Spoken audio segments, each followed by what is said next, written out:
রাত প্রায় তখন 3টা। বক্সের গানের তালে তালে গাড়ি চালাচ্ছিলাম আনমন। হঠাৎ ফোনে একটা SMS আসলো। ফোনটা ওপেন করতেই দেখতে পেলাম, সরি প্রিয়, আমাকে ক্ষমা করে দিও। সরি, আমি আপনার প্রিয় না। আপনার প্রিয় সেই ড্রাইভার ছেলেটি না ফেরা দেশে চলে গেছে 4 দিন আগে। আমি তার বন্ধু। সে মারা যাওয়ার পর তার এই সিমটা আমি চালাই। কিভাবে মারা গেল?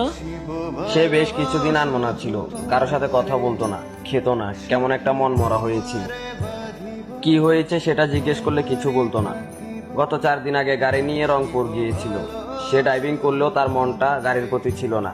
আসার পথে মুখোমুখি অ্যাক্সিডেন্ট হয়। দেহটা ক্ষতবিক্ষত হয়ে গিয়েছিল। তার এমন মৃত্যুতে খুব কষ্ট পেয়েছি। দাফন করার পরে জানতে পারি সেটা অ্যাক্সিডেন্ট ছিল না। সে নাকি সেদিন ইচ্ছে করে ব্রেকে পা না দিয়ে ব্রেকটা মিস করে মারা গিয়েছে।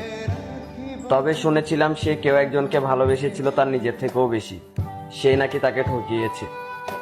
ভাই, আমি সেই মেয়ে।